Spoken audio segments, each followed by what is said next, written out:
Oh, ladies and gentlemen. Yeah, I am yeah, this stream has been a long time coming. I really appreciate everybody's patience, especially considering the fact that I reviewed all of these movies on my channel formally back in November.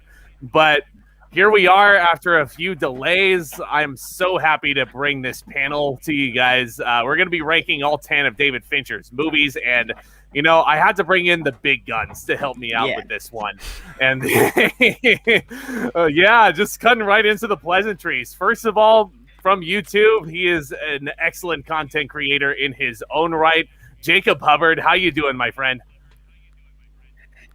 I am fantastic. I am so excited to be on my very first live stream with the legends themselves, and I appreciate this invite. It is very exciting, especially for one of my top 10 favorite directors of all time. So I am pumped. I am thankful. I am here. I am ready, guys. Let's do this. Same, man, and I'm happy to have you. And this next guest, my friends, honestly, for those of you longtime YouTube cinephiles, this man needs no introduction. He is the co-host of the Geeks of the Roundtable podcast. He is an excellent content creator in his own right. So happy to finally bring fellow cinephile and wrestling geek to the channel, Ren Geekness himself. How you doing, my friend?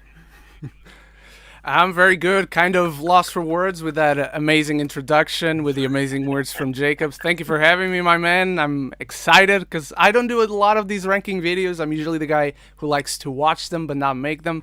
But this is a special occasion, so I'm happy to join in the party. Absolutely, man. And I'm happy to have you guys join in. And, this three is a great crowd. We have one more special guest joining us in a few moments. I'm sure I'll give him, a nice little, intro, and we'll just heckle him when he gets here. But, yeah, of course. In any case, yeah, I don't want to say it's a surprise because obviously he's in the thumbnail, but I have left links to everybody's stuff down in the comments, or not the comments, the info box down below. So go ahead and click on their links, give them some love because they absolutely deserve it. While I'm at it, hit that subscribe button for me also. It's big and red. You don't want to, you absolutely can. It's absolutely free. I would absolutely love it, guys. Hit that thumbs up also because I'm sure there are going to be hot takes galore as we go through this. Everybody knows how these rankings work. So when I decided to do the Fincher ranking and the Fincher series leading up to Mank, it's and that's something we'll be talking about for sure. I was like, I want to do a ranking of this, but does that mean I have to talk about Alien 3? I feel like that's an elephant in the room we got to address because Fincher himself doesn't even take credit for Alien 3. It's ridiculous. But do you guys have any quick thoughts on that while we keep setting up here? I'm gonna go through the chat here. Who should go first? Ren, you want to go first? Yeah. Go ahead and take it away, Ren. I'll talk about Alien 3. Oh, yeah, we'll go Ren. So Alien 3, I enjoy the film. I don't know why. I think there's a lot of good ideas in there, but there's clearly a wasted potential as well. I like the characters that are introduced. I love the setting. I think it's prime for an alien film, a prison in space where you cannot trust any of these people. It's an environment that naturally generates tension from the beginning. I think Sigourney Weaver still gives an amazing performance. Same with Charles Dance in that film. And the set pieces are really good as well. There's just a lot missing from the potential that idea, that concept has from the beginning, and the film feels like it stops to just do this one thing. And I also can't blame anyone from starting this movie on the wrong foot when immediately you find out that Newt and Can't remember Michael Bean's character name, but both of them are just gone. So the work of the amazing Alien 2 is just, oh, never mind that. We're doing something else. I'm like, okay, whatever you're doing is good enough, but it was right there, and you threw it away for no reason. So my relationship with Alien 3, I like it, but it's complicated. Yeah, I keep forgetting that Charles Dance is even in that, but my goodness, I love the man. Jacob, what do you think of it? Oh boy. Okay. So I actually also, just like you, Zach, back in November, December, when things were closed, I also reviewed all David Fincher's movies, and I did review Alien 3, and I don't even own that movie. So that's starters right there. Ren, you know what? I agree. Like, I like how different it is. Like, from the first two to the third one, the prison setting, like, hell, the movie looks good. Like, it looks good. Like, the famous shot with the alien and Sigourney Weaver, like, that shot is, like, I won't say, like, classic, but I mean, it's a pretty famous frame of her and that alien's face-to-face. Besides that, though, it's just boring to me. It's not intriguing. It's not as good. When you get a high of Alien and Aliens, and then you go to Alien 3, it's like, and really, it's the studio's fault. I'll say David Fincher, it was like he did a bunch of music videos, stuff like that, and he led up to that movie, and they were like, hey, do this movie. And then basically his producers were like, so we're going to make you the director, but this is our movie, and it's not an Alien movie. It is a 20th Century Fox producers movie. Yeah. So that's part of why I don't want to count Alien 3. But my friends, before we get into this ranking, I have one more guest to welcome in. He just hopped on the stream. Let's welcome back to the channel the one and only Leo Rydel from Geekly Goods. How are you doing, my friend? What's up, guys? Sorry, I had to get a completely new setup done. So when I'm answering, I'll be looking right here. But when I'm looking at you guys, I'll be looking right here. So oh, you're major good. change. You're good. You're good. It's a new setup. I love it. But I gotta say, what's up to some people in the chat right here. Luke Ponto is watching. How are you doing? Glad to be here to talk about some Fincher movies with you. Oh, hi, Mank. I gotta do the, you want me to do the, I did not hit her. I did not do the I did not. Oscar. Oh, hi, Mank. Yeah. You gotta love it. By the way, Should have left that part up, too friend? when we rank Mank. Hey, Leo. Yeah. What's up, guys? What's up? Yes, absolutely. What's Gotta up, Leo? love it's a brotherhood. Yeah. What's up, Marcus? How you doing, my friend? Hello to Movies and Trains Studios. He is I know already him. subscribed to everyone on the screen. I love it. What up? Go support small YouTubers. Absolutely. Okay, guys. So let's just get right into the nitty gritty. Unless Leo, do you have any rants you want to get out of the way about Alien 3? I heard something about Alien 3, and I agree. It's that one shot of Ripley and the alien, like face to face. Everything else, come on. It's rough, man. What a rough movie. I'm so glad we discarded that from this ranking and didn't go, okay, we're going to do a top 11 and include Alien 3. Like, no. Let's skip it. And I think maybe some of us will have the same number 10 as well, just based off previous discussions. Yeah. We'll see what happens. I was telling these guys right here, you guys might all be surprised by my number 10, but you might not. You guys all know how it works. We're just going to go, actually, we'll go clockwise or on the screen from me. So we'll go Jacob first, and then we'll go, through my guests. We don't want to, I don't know if we want to spend too long with each pick, but, I'm sure there'll be hot takes and banter aplenty. You guys all know how countdowns work. It goes from 10 to 1, from best to worst. My friends, let's just go ahead and get right into it. The top 10 David Fincher movies. These are scientifically correct lists right here. You will not find more correct rankings of these movies. So no pressure. Let's go right into it. Number 10, Jacob Hubbard. What do you have? Ooh, all righty. Well, before I even say number 10, I want to say these movies, like the ranking, yes, they're all shot fantastically, and they're all made well. They're all good in their rights. But if I had to go to number 10, my 10th ranking has to be The Game David Fincher's The Game. Now, like, I say, should I get right into it, or do I just say the title? Go ahead. Yeah. Go ahead. Yeah, sure. I'm curious All right, now. Yeah. Okay. Let's hear it. So, okay. So, again, the movie's fine. Like, it's good. It's different. Like, I can't name another movie where your birthday present's basically like a trick, and like it's great. And also, spoilers. Sorry for anyone who hasn't seen The Game or any of these movies, but sorry. Spoilers. The movie is good. It's a good movie. It's fine. It's a good movie. It's shot well. It's really well acted by is it Michael Douglas? Yeah, Michael Douglas and Sean Penn. Yeah. But either way, they're fantastic. David Fincher is great. It's just, I think the ending really ruins that movie. It really just ruins that movie for me, because the ending is so, you have to be perfect, and you gotta just have all these things happen, and the movie has a great intrigue to it, but when it gets to the ending, to me, it just completely, like, it's like, wait, what? And all that kind of stuff. And also, I'm pretty sure I read somewhere David Fincher says he was the wrong director for this movie, and to me, that just number 10. Yeah. I can understand that. Yeah, I haven't even heard about that interview. I gotta look into that a little bit more. But Ren, I know, hot take. Number 10. I don't have the same number 10. My number 10 is Panic Room. I think it's a nice little thriller. I really enjoy it. It's filled.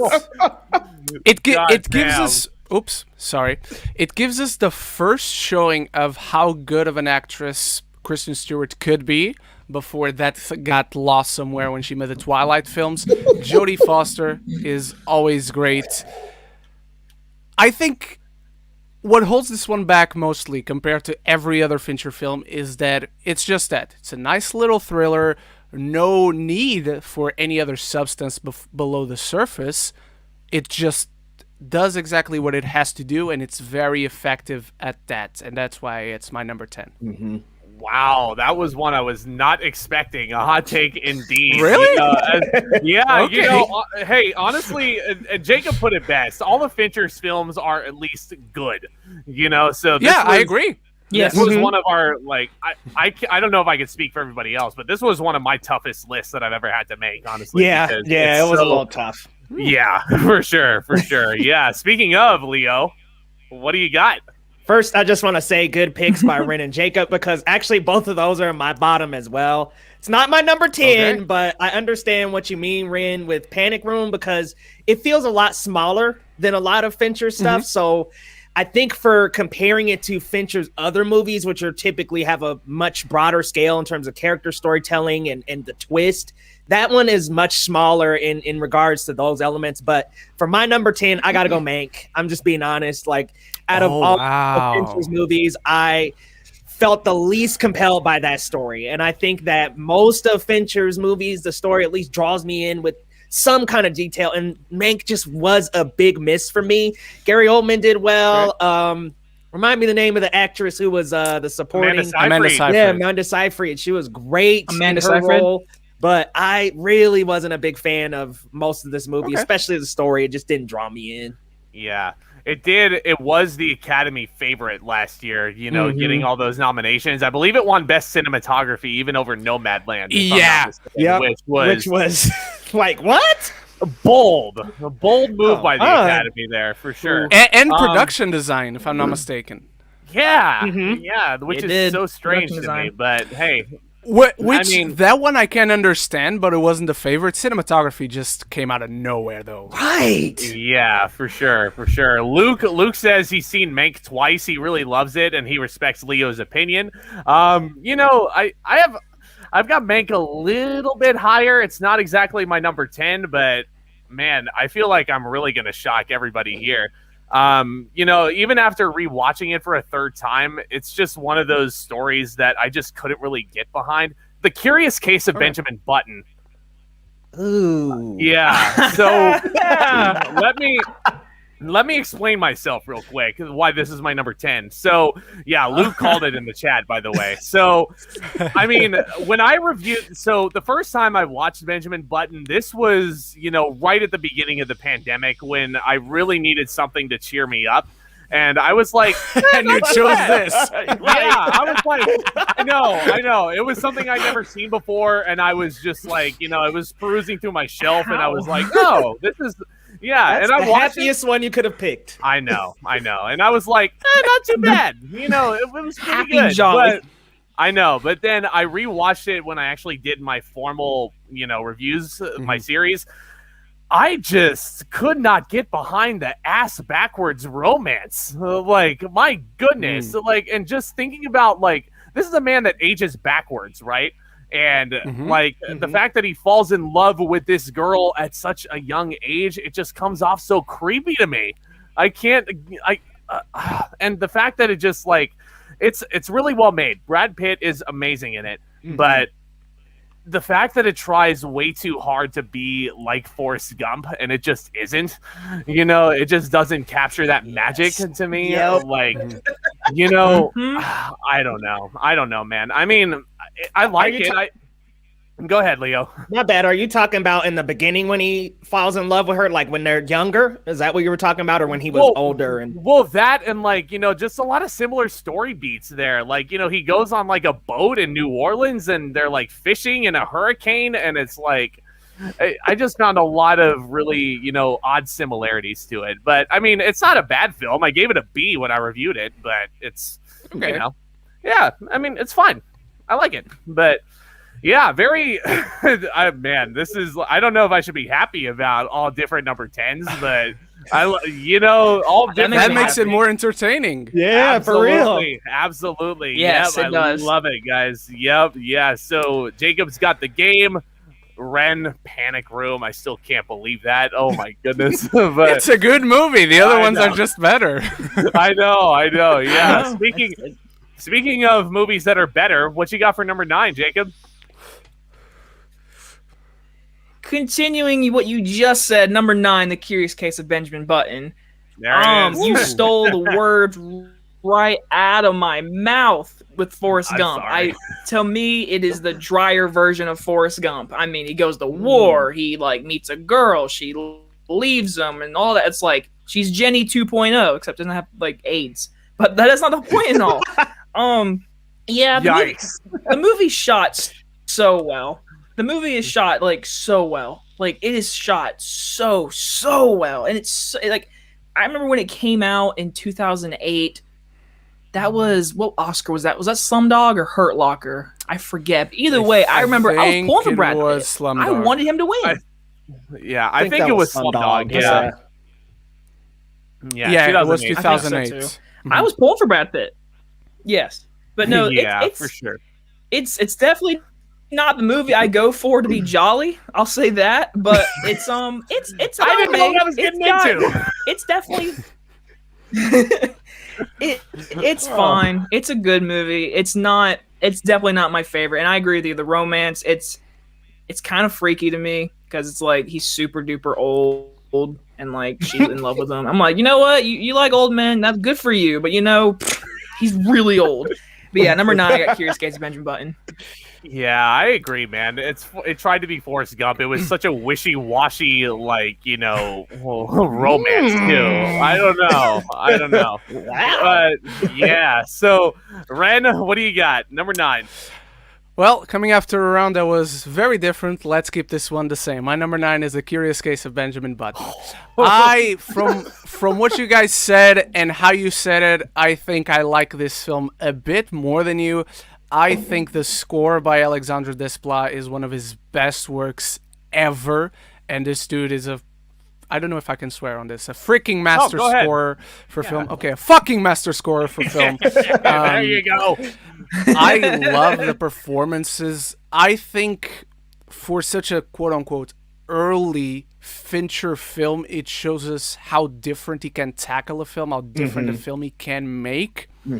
To me, however, what holds this one back is that this film is 2 hours and 46 minutes, and there is so much Yep. you can cut out of this film. Yep. Not so much things that make the movie bad because they're there, but they don't augment or enhance any of the other elements that are around it. And I think 2 hours, 2 hours 20, if you want to stretch it, the film would have flowed even better. It would have been just as effective, and I would have loved it all the same. Yeah, I totally agree. Luke says he doesn't think Benjamin Button needed to be nominated for Best Picture. Thoughts on that? I think it belongs. I'd but have to I'm check gonna the keep my mouth list. shut. Nah. Probably not. Leo? I'm like, ooh. I'll say 2008. Yeah. Yeah, but what you got, Leo? Is it I wonder if it's the same. Oh, man. It is not Benjamin Button. Ooh. But it is Okay. a movie that has been said already. The Game. Okay. Okay. Jacob, you were hitting the nail on the head, man. The fact that it's a birthday surprise, dude, that took me out of the movie completely. Like, I'm following along with all the beats, loving the mystery, loving how ambiguous it is. Even if we didn't know how the game initiated, I think I would have been a lot happier with that ending as opposed to the birthday ending. Look, a lot of Fincher's twists can be that way, but this one is just particularly bad and ruins the movie because for me, a lot of the other twists, I could still, even though I know them, watching them a second time, I could still enjoy the movie. You know, Seven, What's in the Box, Fight Club, obviously Tyler Durden. But the game, that twist, it was just a horrible decision for the movie. And I think even if it had been open-ended and it was like, oh, we interpret how it had been initiated, I would have loved it. But nope, that ending just tore it up for me. Tore it up, y'all.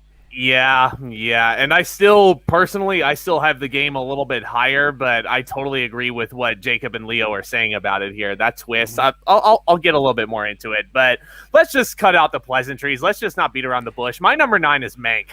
You know, just getting it right out of the way. You know, Leo, out the gate. you know, Leo talked in great detail about this already, and I have a lot of the same feelings. And it might have actually been Ren's review of it that I watched, and I was like, oh my God, it's Fincher. I'm so excited to see Mank, you know? I remember you commented you were excited because I did love it. And I don't know if Ren called it a masterpiece. I don't know if I'm very careful when I use that word, so I can't remember if I did, but if I were to guess, I don't think I did. Maybe I used masterwork from Fincher in terms of how he directs. So and here's my thing with Mank. Like, I got all excited and then I watched it and I was like, okay, fine, I like it. You know, it's so I know the cool thing right now is to hate on Gary Oldman because of how much he's nominated by the Academy. But let's face it, the man is a genius actor. It's one of my favorites working right now, and I would love to see him in the MCU in a Doctor Strange movie just to kind of plug that in there. So, ideally, is Nightmare, but you know that's another story for another time. But you know, Gary Oldman's a freaking genius. Amanda Seyfried does a good job in it. I love the look of it. I love the fact that we're kind of looking, you know, behind the scenes at Citizen Kane. But like, I feel like a biopic on Orson Welles would have been a lot more interesting compared to Herman Mankiewicz. You know what I mean? Like, I don't know. I feel like I would have been more invested if it was looking at Orson Welles, because he feels like a lot more of like an intriguing character behind the scenes, because he was really, really picky about it. If anybody's like really into like the Citizen Kane mythology, he was a stickler for details, and that's why a lot of people consider it a masterpiece. But you know, and again, Mank I don't really think is as rewatchable as some of these other movies we're going to be talking about, but I'm sure Jacob and you know, Ren are going to go into more detail about it, because seeing as how they have not mentioned it yet, wink wink. But again, very different. Number 9's right here. Here we go, Jacob. No pressure. Let's keep it rolling. Number 8.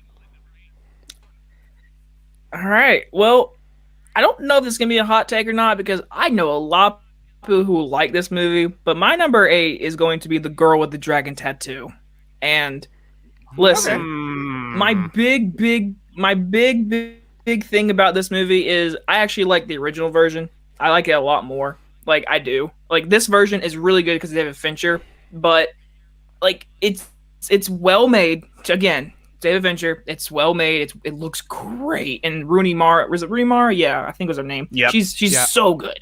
I mean, we all know the scene. It's like, oh my god, they had to film that. It's like, oh my god. So for that movie to be so dark, dismal, and it's just like, it's a good movie, but like, I predicted the killer. It's from beginning to end. I was like, it's him.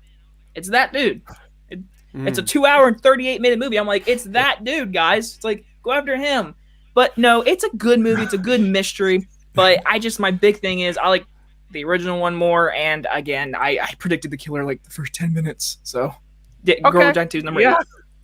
Yeah, for sure. And the chat is going wild right now over this pick, my friend. I know. A lot of people like it. A lot of people like it. And again, this is the point in the list where it got really, really tough for me. The bottom 2 was like easy, but like now it's just, man, it's getting down to the nitty gritty here. The bottom 2 and the top 2 are easy. The middle just gets tough. The middle just gets so discombobulated and all over. I feel like it's going to be all over the place and we're going to be jumping around here. But that's the nature of one of these panels, guys. We're here to have a good time, of course. But Ren, take it away.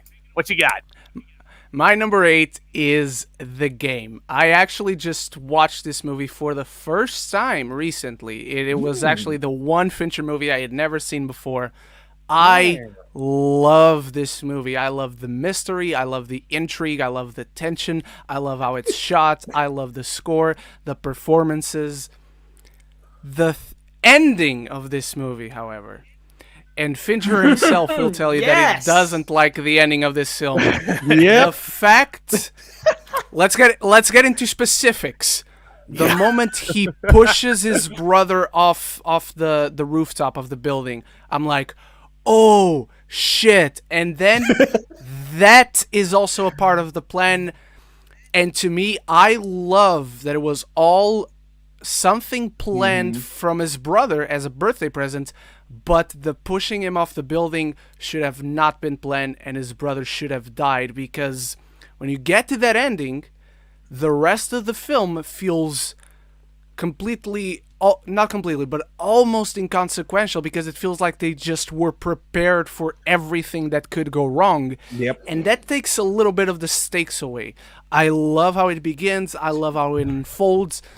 And it's not that the third act and that final reveal completely ruined the film, but it takes so much away from what had been building up until then.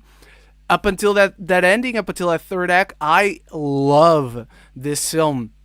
But again, I feel like it becomes kind of inconsequential, and even like the point that the film is trying to make gets kind of lost in translation. Like, what's the point then? What were you trying to say about this with this idea that is great and it's executed greatly, but I get so confused. And again, the fact that David Fincher himself was not satisfied with this ending just says a lot to me. I'll save my thoughts for when I have The Game on my list. But Leo, is this a hateful 8 for you? Well, I already said The Game, so I'm going with another movie that's already been said that is also in my bottom 3, Panic Room, and it's exactly for the reasons I said earlier. It's just a smaller story, and the characters are on a much smaller scale than the other Fincher movies. And look, I like the combo between Kristen Stewart and Jodie Foster. I like how claustrophobic this felt. But man, Jared Leto, over the top much. Like, seriously, just an over-the-top character. I did like the shots that, like, closed in on appliances and stuff. I thought that was really cool, even though it was like, okay, early 2000s alert, like, the CG or whatever they used to actually create and combine those shots going through keyholes and around corners. It was like, okay, you could totally tell this is an early 2000s film with that kind of filmmaking thrown into the movie. But still a good movie. Aside from Mank, I thoroughly enjoy all these movies anyway, but Panic Room just has to go to the bottom for the fact that the other movies are just bigger on a much bigger scale. And I'm sorry, Jared Leto, you didn't belong, man. You didn't belong. I mean, to be completely fair, when is Jared Leto not over the top? Yeah, I mean, even in the little things, I was like, what's up with this slime ball, man? Like, he was just a slime ball in that movie, like a booger. I mean, to be fair, Dallas Buyers Club. Huh? Yeah, He was really good in Dallas Buyers Club. Yeah, that's true. That's Yeah. true. Yeah. That's a great performance. Yeah, but Dream. you know what? Ren, seen it. I'm gonna completely agree with you for my number 8. It's Okay. gonna be The Game. I really do love this film. You know, the mystery and the intrigue of it through the first couple of acts, but once you get to that climax and that ending, it just falls off a cliff. And this might be kind of an out of the box like comparison and analogy that I'm gonna make here. Has anyone here ever seen Blazing Saddles Yes. from Mel Brooks? Obviously. Hell yeah. Yeah. So anyone who Where are knows the white women at? Oh man, you gotta love Mel Brooks here. But there's a reason. Man, so good. There's a reason why I'm bringing this up here. Those who know me personally, you know, I'm not the biggest fan of Blazing Saddles. I mean, I really like it up until the finale, when it's revealed that it was all, you know, that it was all like a film set, basically. And I was like, that kind of, you know, that kind of takes, like, you know, to Ren's point, like, it felt inconsequential to me. And that's what the game's ending felt like. You know, if he, like, once he pushes his brother off the cliff, boom, that should be it. Fade to black, that's it. And that's your effective ending. But you just got to keep going into the party, and then he has to ask out this girl that he met through the game. And I'm like, I mean, part of me understands it, because you kind of need a bit of a happier reversal to kind of offset everything else that came before it. But just imagine how much more effective it would have been without that twist. Like, yeah, I love every detail about that. Having a party prepared for him, and his brother is there to congratulate him. Then he throws his brother off the roof, and imagine the reaction if he actually had died. And you brought something that I forgot to bring up, that of him asking the girl out, and I'm like, the one that lied to you and traumatized you, so there's no lingering Right? effects of this psychological game. yeah, it's like, I mean, bro, if that's your thing, if that's what you want in a relationship, you know, I'm You not do gonna, yeah, you do you. If that's what makes you happy, you know, like, you can go for it. But that's just not, that's just not for me. But anyway, no, Luke says to me, the game makes you ask so many questions as you watch it. Yeah, I agree. And then you get to the ending, and you don't know what questions to ask. And then, and then all those questions get chucked out the second story window. Basically. Yeah. But all right, bros, Literally. let's just keep it rolling. Jacob, number 7. Getting right down to it. All right. Now I'll say we finally got to it, Zach. Here we go. Number 7, I got Mank. And listen, so when I first started the list, Mank was 10. When I first saw it, it was 10. And then last month I rewatched all the movies. And before I watched Mank, I watched Citizen Kane, because this movie is amazing. It's great. It's fantastic. So then I've always loved the research around Citizen Kane. And hot take, I'm sorry. Just go ahead and say sorry. I'm happy Mank won cinematography. The movie looks beautiful. The black and white, the old film stock, give me that over landscape Frances McDormand walking around. I'm sorry. So, production design, I'm glad it won. The movie looks so good. Like, I mean, oh my gosh. The performances feel literally like they were taken out of the 1920s and 30s. Like, it feels that way. The vibe. But I actually agree with you guys. Watching it for the second time, I was like, I never want to watch it for a third time. Like I'd actually rather watch, like, Girl with Dragon 2 again, even though I put it lower. But Mank, to me, it definitely had that vibe of the old film. And, like, honestly, like, and David Fincher, he directed it, and his dad wrote the script. So, like, I respect him for doing that. Like, his dad wrote the script, and he wanted to make the movie for his dad. And I was like, you know what? I really appreciate it. So Mank is my number 7. I stick to it, and I stick to those Oscar wins. I'm sorry. It was beautiful. Absolutely. It was shot beautifully, man. I mean, just with the old style camera and the old film stock, it looked gorgeous, and it looked like that era, man. Even the shot selection and how it's just really well done, well shot. It Very legitimately does feel like a vintage film that was made in the Mhm. 40s today, released for Netflix, obviously. I mean, I would have I loved, know. I feel like my experience with Mank would have been a lot better if I got to see it on the big screen. You know, So could much you better. imagine? Yeah. Like it would have I looked agree. so beautiful. I agree. It's a shame it came out when it did, when the cases were on the rise at that point. But yeah, Luke says he thinks Mank would be in his top 5. There you go. Ooh. I Here's would a understand that. Marcus. Citizen Lame. We're Okay, are we How dare you, rushing to Seth. watch Citizen Kane though? Are we pulling that off ourselves? Like, oh my god, it's the first. well, Is it Every your once first in a while, I choice? do. I did. yeah. Is it your first well, choice though? No, no. It's not the most No. rewatchable. No. It's not my comfort No. movie. That's what I'm saying. It it Better does than have Felix As the a Cat, movie but lover, you not have quite. to watch it. Citizen Kane does have one of the biggest plot holes in cinema history in my eyes, but that's a whole different story. But Ren, take it away. What's your hot take number Ren? 7? Before I reveal my number 7, let me just say my number 10 was a Fincher movie I like. Number 9 and 8 were Fincher movies I really like. And from now on, it's the Fincher movies I love. At number 7, we have Mank. There we go. Every year when the Oscars come around, we say the Academy loves Hollywood. Hollywood loves Hollywood. You know who else loves Hollywood? Me. I love Hollywood, history of Hollywood, film history. Yep. Mank is like a journey through a time capsule for me that perfectly captures the time, what was going on, the conflicts of people, how movies were made, the political atmosphere, how people talked, how people walked. Everything about it is like it was struck out of the 40s, like you said, Zach.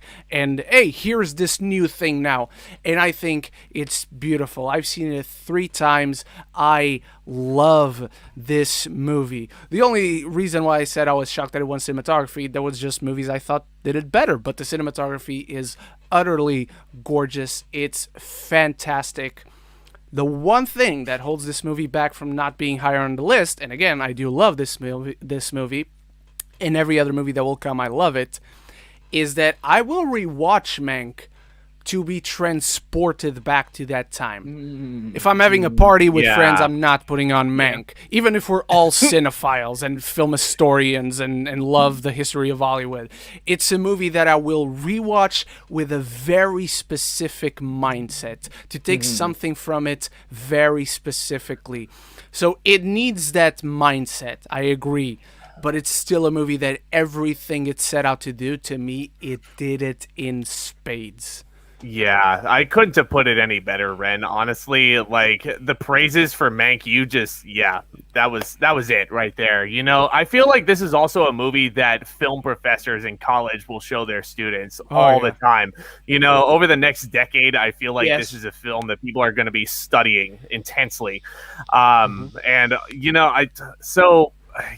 Mank is just. Yeah, it's an experience, I mean, I don't know if it's something that like I'd want to experience over and over again compared to some of these other movies, but it's definitely, it's a history lesson, that's for sure. I love film history also, but Leo, I don't think Marcus no, we're not putting, I've got 7 higher than 7, Marcus. But for you, Yeah, as far as I'm concerned, Yes. Marcus is not going to be happy.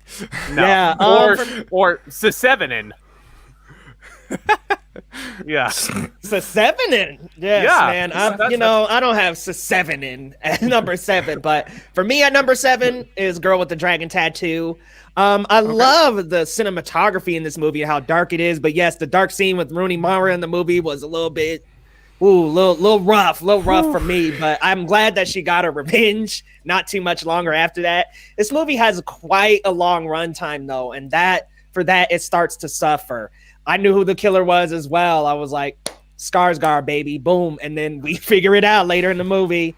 Yep. I like it, but it's just not the most memorable of his movies for me. And I would actually say, Ren, after this movie are all of the Fincher movies that I love. But Dragon Tattoo is a little forgettable. Okay. I think it's a fun movie, but it really carries on a little too long for me, too long of a runtime. And yeah, I like Rooney Mara's performance. I like Daniel Craig, but it wasn't quite a love for me. It wasn't a love, but a good movie nonetheless. I can get that. And Leo, I think you're going to be proud of me on this one. From 7 to 1 on my list, these are all the Fincher movies that I love. I'm going to split the room here. My number 7 is Girl with the Dragon Tattoo. 2 for Mank and 2 for this one. You know, the only reason why this isn't higher for me is because I think I prefer the original Swedish version a little bit more than this. I think it's a more captivating mystery. Okay. But the fact that Fincher made this as amazing as it was, I think this is honestly one of the best remakes we've gotten in the last decade or so. It was really, really investing. It's a perfect rainy day movie also. Like, if you're in the mood for, like, you know, I mean, well, obviously, I don't think we're all going to be in the mood to watch that Rooney Mara scene over and over again just because it's brutal. But like, for the pure aesthetic alone, if it's like pouring down rain outside, this is a film that I tend to gravitate towards. I couldn't really explain why, but it's definitely an amazing film. And I agree with Leo that the runtime, you know, kind of holds it back for me a little bit also, again, on the rewatchability scale. And that's part of why that was a big factor in making my list, was how much I want to rewatch these, you know? So. And real quick, I just want to say, like, the little kind of romance thing that was going on with Rooney Mara and Daniel Craig, I was like, okay, that feels a little weird to me. Like, I think it was unnecessary for the movie. Yeah, a little bit unnecessary. Like, why do they have to mess around during all this? It just wasn't necessary. No, not really. They should have been like, you know, buddy cops and not like, you know, romantically invested. You know, I feel like it would have been more interesting that way. But fuck buddies. Yeah. For real, they were. Yeah. Dare I say, friends with benefits, but. Let's just keep it trucking, guys. Number 6, Jacob Hubbard, my friend. Give us your hot take. Well, I still haven't got to the part. All of y'all have said from now to loving. I haven't got there yet. After 6, then I can. But number six is the movie that me and Zach apparently really like. Number 6 is Panic Room. Listen, okay. I agree with what Ren said and Leo said. Both you guys are right. It's simple. That's what I love about it. It's simple. And yes, Jared Leto with like braids and stuff. And he like, yeah, I agree. He's very much like, is that Jared Leto? It's like, ugh. But like Forrest Whitaker, man, he's great. He's so good in this movie. I mean, come on. I can't name another movie where like the guy who's robbing people, you pull for the robber. At the very end of this movie, you're like, just I want you to save him, but go. Get out, but you get and I'm a sucker for like claustrophobic rooms, whatever. So like when things were happening in the panic room and they were stuck and they set the fire, they put gas in the wall, it blows up the wall, her phone's under the bed. It's so intense, and I love the third act when the dad shows up and they have him and they got to get down there and save him. Like it's such it's like you guys say, like Mank, I'm not going to rewatch Mank. It's great. It's a really good movie, but Panic Room, if it's on TV, I can watch it because, you know, it's like Luke just said, where the hell is my Blu-ray release of Panic Room? Because that's the only way to damn watch this movie is on like TV. Man. Yeah. Where the hell is it? So yeah, number 6 is one. Panic Room. Yeah. And the gas pumping into the, like when they were in the room pumping the gas, that was very, very thrilling, man. Like, oh, burning. How did we get out of this? Yes, burning Jared Leto's like whole left side of his face, just absolutely brutal. I mean, the character absolutely deserved it, but like, geez, I would not want to be him at that point. But Ren, you got a hot take? No, I mean, given this group, I guess I do. My number 6 is The Girl with the Dragon Tattoo, which is better than the original Swedish version for me. I love the first movie. It's not better than all of them, but it's better than the first movie in the trilogy. I love dark, moody crime thrillers. This is still Rooney Mara's best performance. Those opening credits are still entrenched into my head. They will never leave my memory.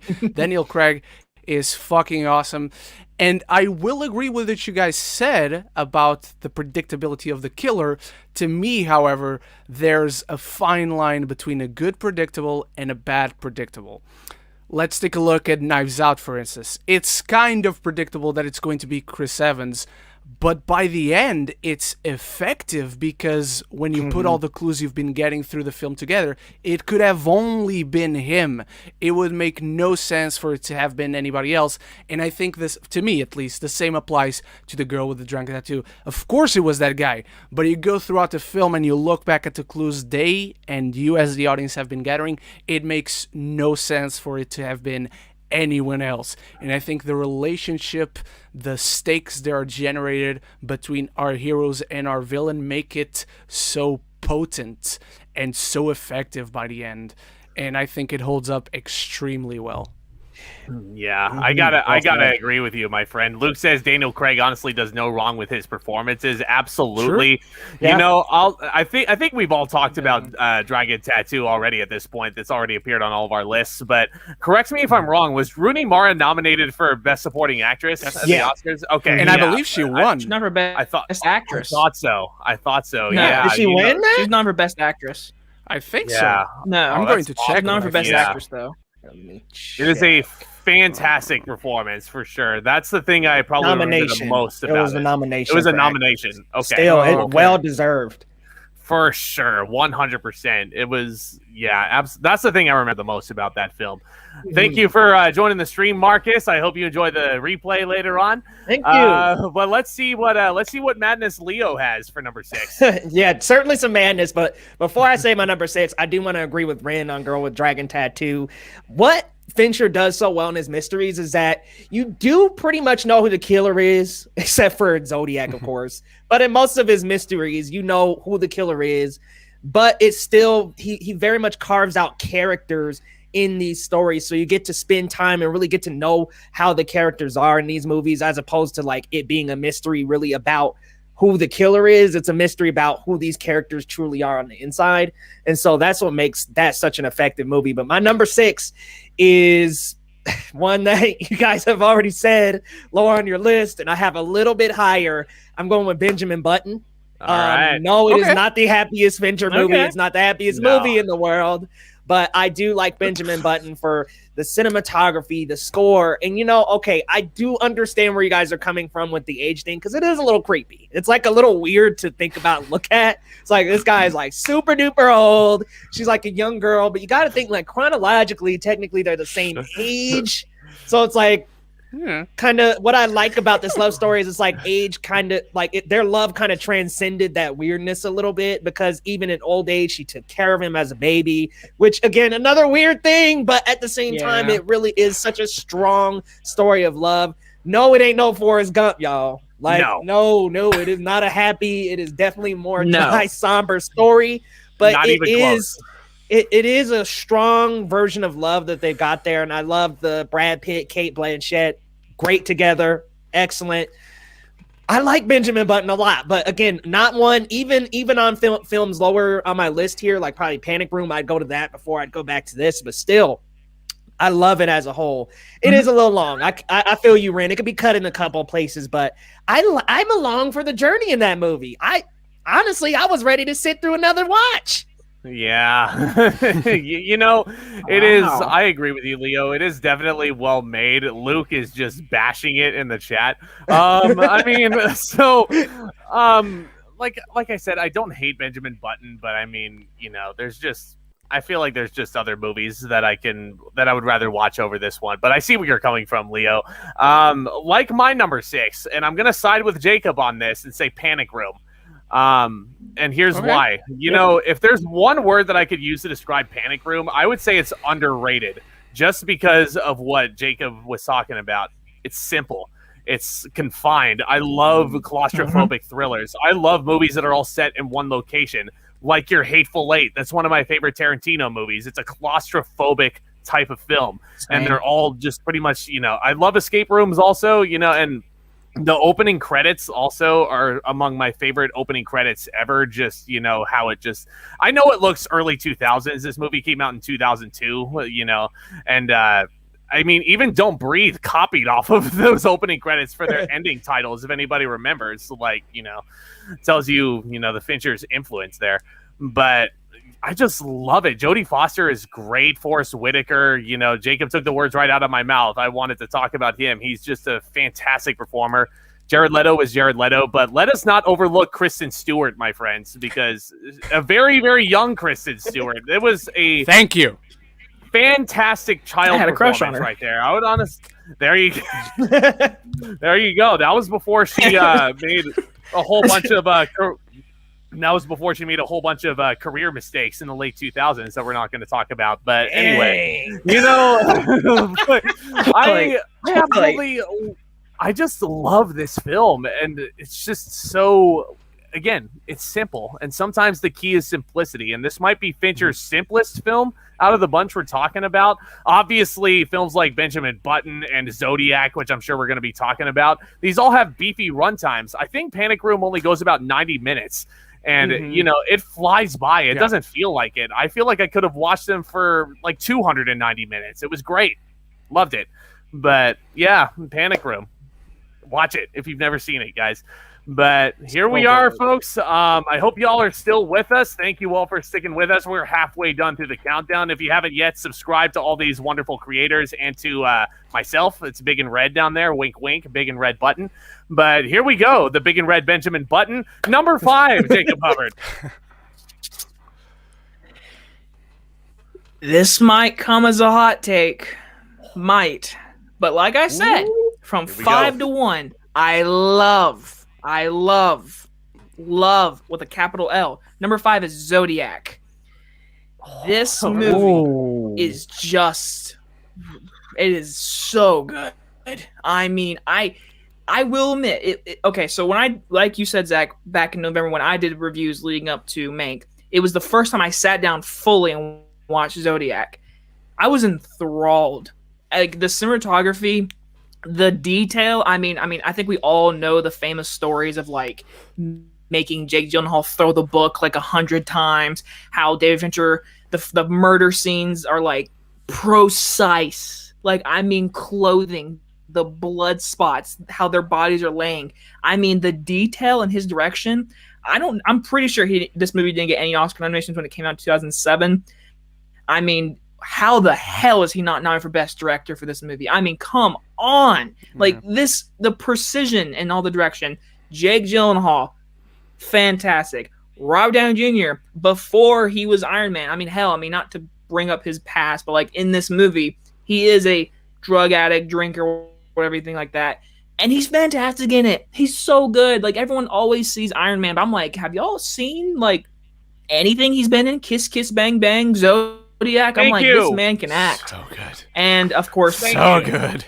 And of course, Mark Ruffalo. I mean, and like Leo said, we never see the killer. I mean, okay, we see a person who might be the killer, and there is many good details of this person might be the killer, but we never know. It's enthralling. It's great. My only little nitpick, it's long. There's a lot of talking, and I know I sound like a basic tween, whatever, but it's true. It's 2 hours and 34 minutes, 37 minutes. It's or it might be longer. I don't know. 40. Okay. So, but number 5 is Zodiac. I know that's people's favorite, and you know what? I love it. It's good, but it's number 5 for me. Just for the record, 162 minutes for Zodiac. 162. Wow. 2 hours and 42 minutes. Good. All right. God. Yep, it's beefy. Yeah, I Alrighty. thought it was just straight up 3 hours, but Ren, you got a. I think what you got? I think this might come off as a hot take, but again, since Mank, I love all these movies. My number 5 is The Social Network. It is such an amazing movie.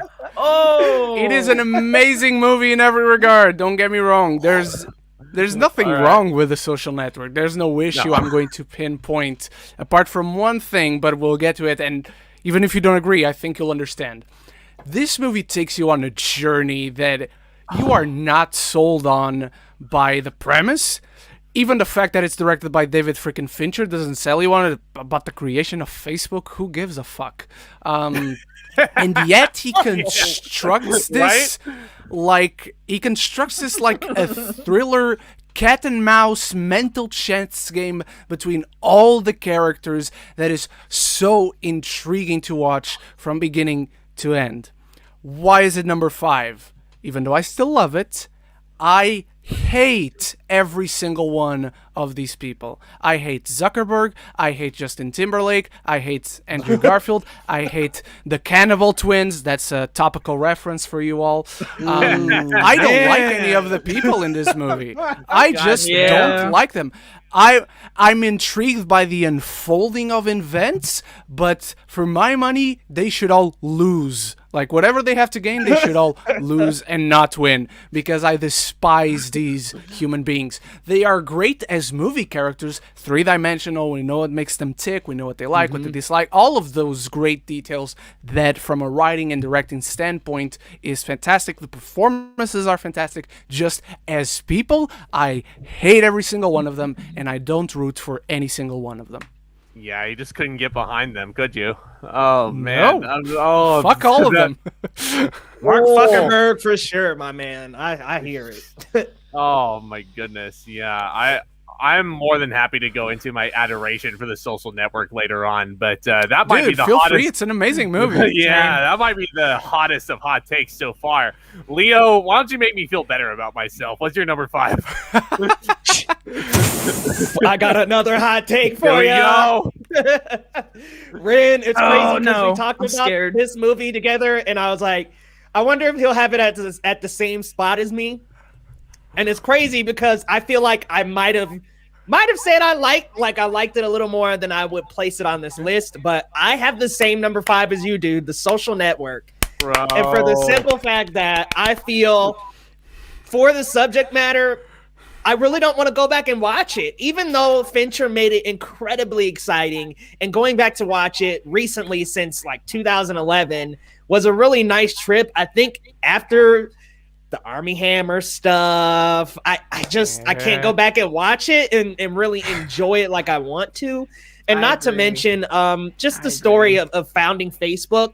Really cool for the time, especially for 2010 when Facebook was still being, mapped out and still wasn't what it is today. But just going back and seeing how it was back then doesn't interest me that much now, because I know Facebook is 30 times larger than what it was at the end of that movie. And look, I think the performances were incredible. I love the score. It really does set you up to feel like it's almost a neo-noir thriller going on here with Justin Timberlake's character snaking behind the back of Andrew Garfield. It's really well executed and fantastically acted. But I don't feel myself wanting to go back to it because it's a time in history that cool, I guess. Forget MySpace. Remember, guys, Justin Timberlake bought MySpace and didn't do shit with it. You're like, here you are in this Social Network movie. Dude, get out of my face. No, I'm just Justin the Snake Timberlake. If I could be serious he for was a minute, snake in that movie. What's that guy's he name? Was so good, though. Yeah, Sean Parker. What a woo. Yeah, he was. And Napster destroyed the physical music industry, so yeah, for sure. But you know what, guys? These may be hot takes, but I'm gonna split the room and side with Jacob on this. My number 5 is Zodiac, even though I absolutely adore the film. And Jacob was taking a lot of my words right out of my mouth. I respect his direction so much in this film, even though it's 2 hours and 45 minutes or whatever I said. Like, the attention to detail, every single scene is just unbelievable. Like, just recreating even how the bodies were laid out on the floor, the costumes, just unfreaking real. Jake Gyllenhaal, one of the best actors of our generation. And I feel like I've said this in many of my reviews and many pods in the past, but Gyllenhaal really does not get the credit that he deserves. He is... Everything he touches is absolute gold. It's still a shame that he's never been nominated for an Oscar. I mean, he could have been nominated for this one, but they could have nominated him for Nightcrawler, but I just don't want to, be sad right now. But He was great. Mark Ruffalo was amazing. Robert Downey Jr., that was one of his comeback roles, and I'm so glad that Jacob brought up Kiss Kiss Bang Bang in that same vein. You know, So good. Oh, good, dude. Hey, if you ever looked up idiot in the dictionary, you guys know what would be there? A picture of me. Yeah, So no. good. No, the definition of the word idiot. Like, yeah, I love it. But Which you fucking yeah, I could are. quote that movie. Which you fucking are. Yeah, I could quote that movie for ages. But yeah, Zodiac, unbelievable. The only thing is, yeah, the runtime, it doesn't really make me like gravitate towards it for rewatchability compared to the other four that I'm going to be talking about. But you know, this is, again, it's a film I love, and I realize that Luke especially in the chat, will be really, really upset with me that Zodiac is where it is. But in any case, let's keep going. Let's keep it trucking. We're really getting down to it. Jacob, number 4, you have a hot take. Do you have a hot take? Does anybody have a lighter? I think at this point there are no hot takes. Yeah. It's just going to be hot takes from this point. That's Yeah, number 4. again- It's pretty high. Actually, Yeah. Yeah, but let's just say this: when I was like making my list, I was asking my mom and dad. I was like, "Hey, what's y'all's opinion?" And when I told them my number 4, they're like, "That's number 1 or number 2," and I was like, "It's my number 4. Number 4 is gonna be Fight Club." No! Oh my God! Oh, that is a hot Number take. 4? That is a hot take. Holy hot. shit. Hey, Hot, baby. Explain, Jacob. remember when we all said we love these movies? Remember? Yeah. We loved these movies. Uh-huh. Keep going, sir. Oh. We want to hear what you have to say in your defense. Yeah, Okay. let's hear this, bro. Woo! Okay, so here we go. Okay, first off, Tyler Durden. I'm not even gonna name him Brad Pitt. Tyler Durden is the best badass character ever in a movie ever. Tyler Durden is like truly one of, like, when I think of a badass cool character, I think of Brad Pitt as Tyler Durden. I tell you, like, I'm not good with character names. I know Tyler Durden, and God, I love it. The direction is really good. The little things he does for like the static and the smoke thing, the little symbol, like all that, like the little details he puts in this movie. The social message it has about people and how they deal with stuff, and like the comedic humor in this movie. No one ever talks about how funny this movie is. This movie's really funny. Like, it's a good. pretty funny movie. And it's dark, it's whimsical, the Fight Club aspect. I mean, number 1 rule in Fight Club, don't talk about Fight Club. It's a classic movie. Yeah. It's going to be taught for lessons and lessons.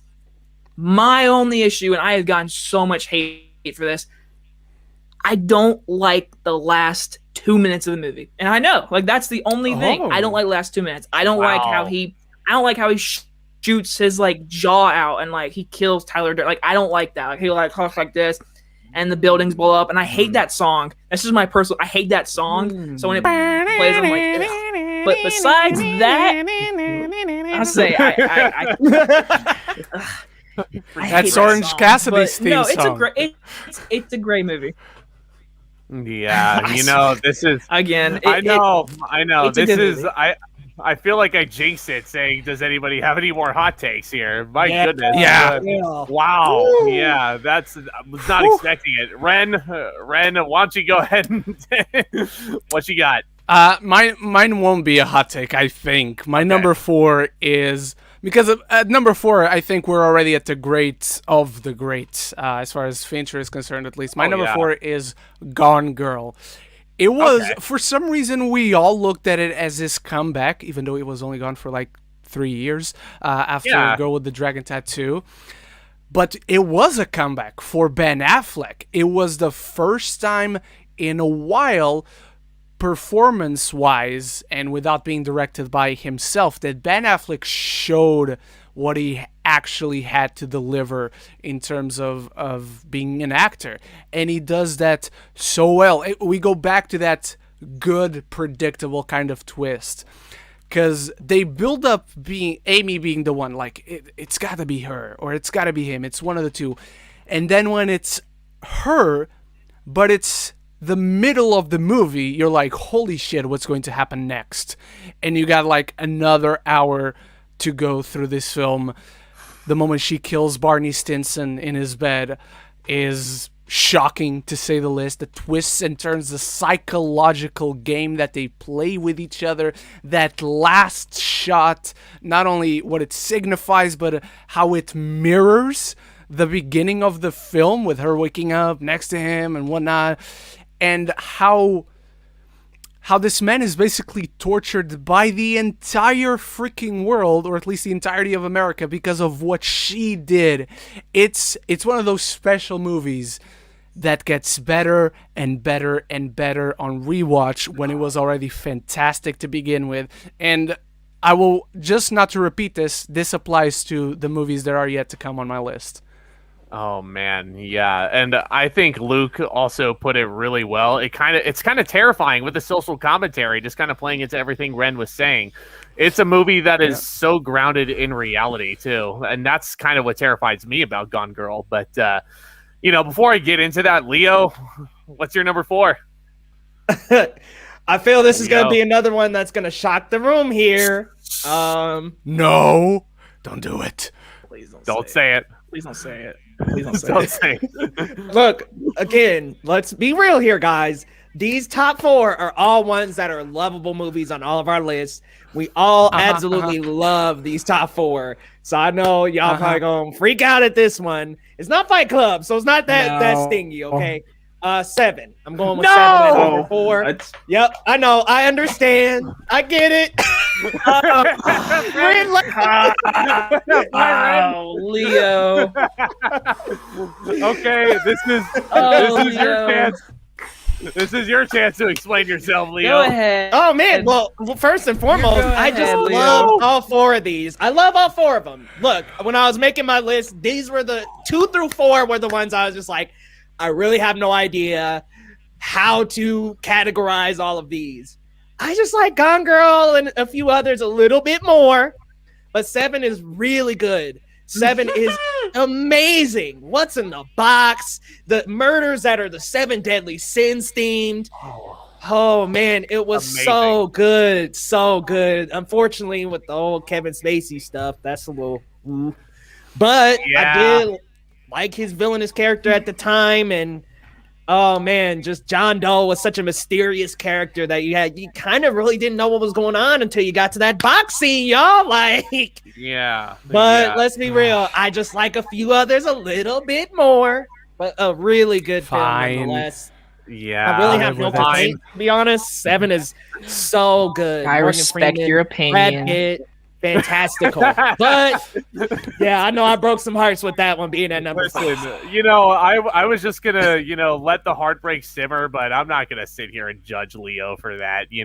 And honestly, here's the thing: Kevin Spacey is kind of a taboo topic at this point, but that was at the point in his career where he was playing like all the villainous characters. Because keep in mind, 7 came out the same year as The Usual Suspects with Kaiser Sose, and who is Kaiser Sose and everything, and that mystery. So he was definitely typecast in that one. But, I'm going to actually, again, I love all 4 of these that I'm going to be talking about here. But, I'm going to side with Ren. My number 4 is Gone Girl, just because it is so absolutely grounded in reality. And there is absolutely no way that anybody in the chat, anybody in this room with me right now on this panel, there is no way that anybody can convince me that Julianne Moore should have won that Oscar over Rosamund Pike for this. I can. You can? Oh, no! I can. No. Oh, no. Here we go. I'll have the unpopular opinion. Oh, still Alice, though. Okay.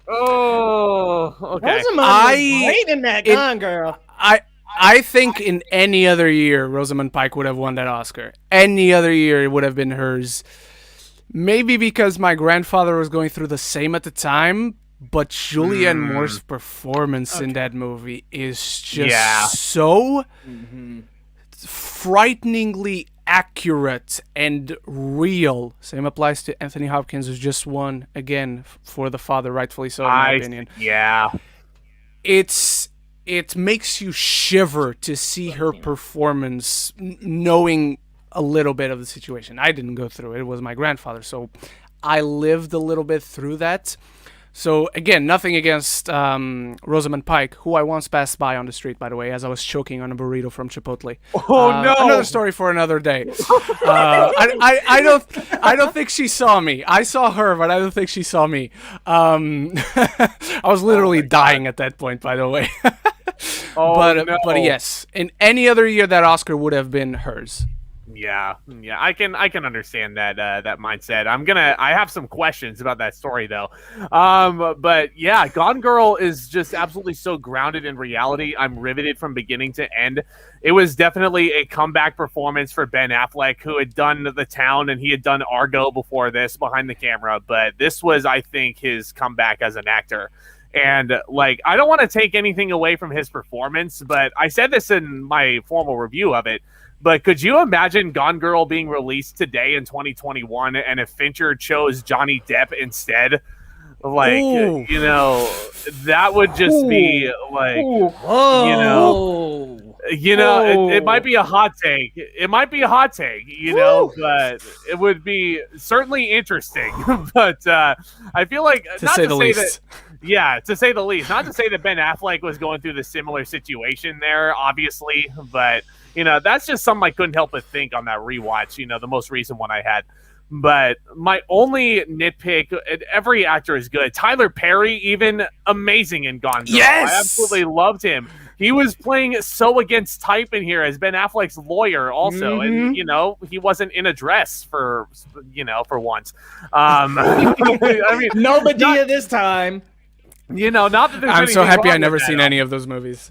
God, yeah, not that there's anything wrong with that. You know, he can do what he wants there. But, like, my only real nitpick about Gone Girl is the casting of Neil Patrick Harris. Now, don't get me wrong. He is a very talented gentleman. I love him as Count Olaf in the series of Unfortunate Events. He's just perfect casting there. Yeah. Like, you know, him as the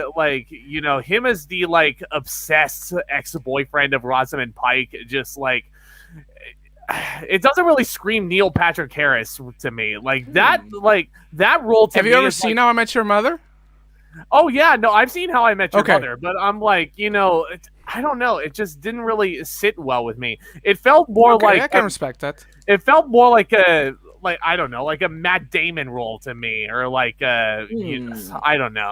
Just because Ben Affleck is in the movie, Zach. Come on. Again, not to say that, you know, that's just pure coincidence, you know. But like, it would just be too perfect. But, Bring them back as enemies. Oh man, don't overlook Neil Patrick Harris in the Harold and Kumar movies. I'm not. I'm just saying, like. I was going to say that. Oh, God. White Castle is such a good movie. I don't care what everybody says. That movie. Hell yeah. I'm not. I prefer Guantanamo Bay. Yes, Not it sure is. if that's a hot take, but I prefer Guantanamo No, Bay. Guantanamo. Same, Ren. Yeah. Guantanamo's awesome.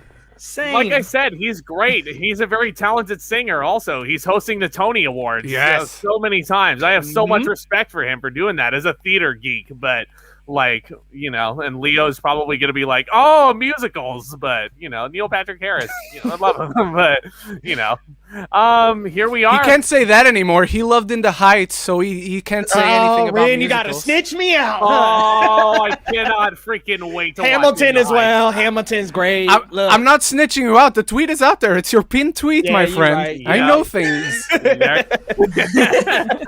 Oh, here we are, gentlemen. Top 3. Jacob, what do you got? I mean, Fight Club. You know, you had Fight Club. Oh, Oh, here we go. But literally continuing what you just said, number three is actually Gone Girl. I had Gone Girl's at 3. So I have been doing movie reviews since 2013, and I remember back in was it 2014 Gone Girl came out? I think it was 14. But when Gone Girl came out, yes, I remember when I went to go see it with my dad, and it came in October of 2014, so I was probably like 13 or 14. But I remember watching it, and I was just enthralled. And like, this was a time period where I was still like learning a lot of like just basically movies. I think I'm pretty sure this wasn't my first Fincher movie I ever saw, but it was one of like the first few. And watching this movie, like y'all said, Rosamund Pike, I just looked at the Oscars that year. Yeah, I mean, Julianne Moore. It was between them two. I'll say those two were like the front runners. And I remember watching the Oscars. I was pulling for Rosamund Pike, but I do like Julianne Moore still as actually. But I'll never forget watching that movie in theaters. I'll never ever forget the scene where she kills Neil Patrick Harris. I'll never forget the score. How the drums like boom and it's and the so blood good. And I was like, oh my god, like it just enthralled me. Ben Affleck, I mean, he's so great in this movie. I mean, come on, we got to see his dick. We got to see Batman's dick, guys. That's important. I mean, that sounds like I'm not gonna make the joke right now, but yeah, you know, Gone Girl, you know, it's awesome. I love it. Ren, you have a number 3. Number 3 is, remember before the stream where I said I watched one of these movies today in the morning for me. It was Zodiac. I have no issues with this film. I think it works so well because what a lot of you have brought up already of the details to the real life events, but also because it was never truly uncovered who was the Zodiac killer, you're not really sure what they're going to do in this film. And I've seen this film quite a few times already, but you're never, what direction are they going to give a suspect? Are they going to make someone the killer? Anyone can be the killer. And throughout this film, even our main characters, Fincher, there's something with them that he keeps enough information hidden. They're like, could it be these? Could it be Paul Avery? Could it be Jack Smith? That's not his name, but Jake Gyllenhaal? Could it be Toschi, played by Mark Ruffalo, who are all amazing in the film? John Carroll Lynch ends up being the guy. And again, Fincher does just enough. Look at this guy. He's kind of suspicious. He's the one suspect we're spending a lot of time on. He has a freaking watch that says Zodiac. And how the film transforms from having Jake Gyllenhaal as the POV character, but very much in the background. And as it unfolds, he starts to be like the prominent figure that is doing the utmost to try and solve this case. And we get to know him a little bit personally. We get to see him meeting this girl, and a few years later they're married, and a few years later they have kids. And basically puts a target on this dude's back. It doesn't even feel like he's the main character. It feels like Fincher is saying, look at this dude, he has a target on his back, he could die at any moment. And that rackets up the tension so well up until the ending, which, by the way, the film begins with Stuart Minkus from Boy Meets World, and that's what was a huge surprise for me. I did not remember that. And it just ends on this really compelling note of this dude that we started the film with saying, oh shit, it was this guy, I cannot believe you found him. And Zodiac just works on every level for me. It's not as heavy as you'd expect for like a crime dark thriller about a real life serial killer. It has enough levity to it. The characters can be funny, the scenes can be funny, the character interactions are really great. Just everything about this film, my god, he does it so freaking well. Yeah, Ren, you know, you put it so perfectly. You know, like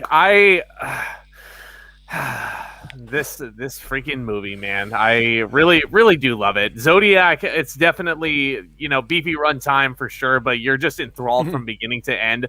And the attention to detail, I think, is really what makes it as horrifying as it is, because everything about Zodiac just feels so real and raw from the opening scene. Yes. Love it. I will add one more thing before we move on, if I may. Go ahead. That every time we see the killer killing someone, there's no score for him.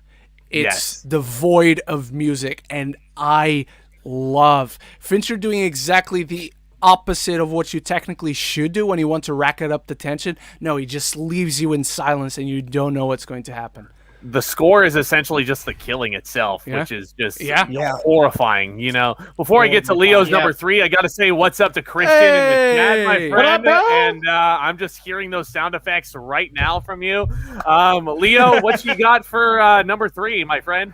All right, so number 3, I've got a movie that has already been said, and I absolutely love revisiting on any kind of Fincher marathon, outside of a Fincher marathon. I really like this movie a lot, and it's Gone Girl. I think the acting in this movie is incredible. And I'm sorry, I gotta say, I think Rosamund Pike did deserve that award. I think that she did an incredible job as Amy in this. And man, it makes me a little bit nervous to date sometimes after watching this movie. Because what a crazy story that is. And especially with the beginning and end shot being the same. And with having that context by the end of exactly what she did. I thought Neil Patrick Harris fit into this role. And I thought it was nice to see him in something that I don't generally imagine or see him in. Haven't seen How I Met Your Mother, so I can't give that reference, but I thought that this was a good role for him, and I admit I did not see Amy doing all that and going that crazy, but what a I'll just say it like everyone else, what a plot of social commentary that was, telling the story like this. And I admit there were a couple times throughout the movie that I thought maybe Ben Affleck's character could have done it, but wow, when we are shown exactly what's going on behind the scenes, what a crazy mystery and great movie this was. Shot well. The script was absolutely amazing. The way that the movie flowed was cool. I liked getting the voiceover from Rosamund Pike's character in certain scenes and taking us through the movie in that way, because by doing that, it didn't really tread too much on its runtime. It really was a good use of that long runtime. But man, I really like Gone Girl. It's top 3 Fincher for me. I have no complaints. Love the movie. Yeah, Gone Girl is absolutely phenomenal. Not to bring Kevin Smith into the picture, obviously, but I feel like Neil Patrick Harris's role was just chasing Amy, wasn't it? Yeah, dude. Yes. Nice. It really was. Nice. That was a good reference. His best movie, by the way. I'll take it. Yep. Chasing Amy is definitely that's another movie that not enough people talk about these days. But I disagree. My number 3, for sure. But well, we have to rank Kevin Smith movies now. Yeah, there you go. Clerks, baby, number 1. Yes. Oh, Tusks. Oh, good lord. Yeah, don't Clerks, even get me started. Clerks is awesome. But yeah, speaking of movies that I adore, oh no, hot takes. When we get too deep into it, my number 3, Social Network. I love it. Okay, this is a movie that I honestly was not expecting to be as high as it was, but goddamn, after rewatching it as many times as I have, I just can't help but want to go back and revisit it and learn more about it. It's honestly a movie that Fincher just really makes me want to keep revisiting and learning more about. I love it so much. Jesse Eisenberg, that might be his career best performance. Not Lex Luthor, mind you. It is. No, that's not. No, yeah, it totally. Yeah, Mark, he becomes that character. Andrew Garfield also, like, even back when he was cast as Spider-Man, people were looking at him and they were like, "Oh, that's the Social Network guy," and I'm like, okay, I gotta watch the Social Network now. So that was, I think, like, that was in the hype to Amazing Spider-Man. That was the first time I watched the Social Network, and I was like, yeah, this is good. But then it was just a movie that I loved more and more every single rewatch. To your guys' point, it felt like a neo-noir thriller set in the context of this, like, it's this really strange amalgamation of genres here. It's so incredible. And I'm obviously not going to talk about Armie Hammer because, let's face it, he's just, horrible. But there's 2 of them in this movie. There's 2 of them, which makes it all the more sickening. But I will talk about Justin Timberlake, though, because I feel like he's somebody that really does not get enough credit for how good he is. He is such a damn slime ball, and I feel like he's just so perfect there. To Leo's point, Justin Timberlake was such a snake. I mean, he doesn't show up until like the halfway point, and he changes everything. It is incredible. And then it becomes like this like courtroom drama-esque, and then once the Facebook offices do get put up, it's just so... The scenes that Garfield and Eisenberg share together are so riveting to me. Like, I just can't help but go back and revisit the Social Network, and I can't wait to do it over and over again. I absolutely adore the film. So that's why it's up there. So, but now we're at the point that I feel like was toughest for me. I don't know if I can speak for you guys. Yeah. But, oh boy. This one goes back and forth depending on the day you ask me. Yes. I was volleying back and forth. But Jacob, number 2, what you got? Well, I kind of agree with like you said about like the top two are really hard. But when we get to number one, my number one is nothing changed. Number one changed. But we'll get to it. Number two is The Social Network. Like Zach just said, okay, this came out in 2010, I believe, because this was the same year it was nominated for Best Picture with Toy Story 3. And I wanted one of those to win, and neither one of them won.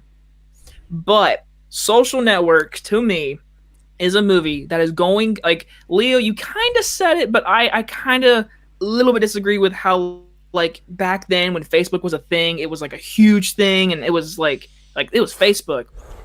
I think this movie is going to live on in history, especially with how social media is. I mean, Facebook is like a third option now to me. Like, I think about like Twitter, Instagram, Snapchat, all these things, but it all started with Facebook, and this movie depicts that story. And like Zach said, the performances, when I first saw this movie, this was the movie I was like, I want to write a screenplay. Aaron Sorkin's screenplay, man, I mean, come on. Like that, when he won the Oscars, I was like, thank you, just give it to him, write his name on it. Yeah. He's got it, because I think he truly is. He can write Hollywood big budget movies in words.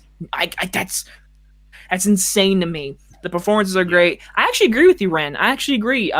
Jesse Eisenberg's a dick. I hate him. I hate him, and I hate everyone in this movie.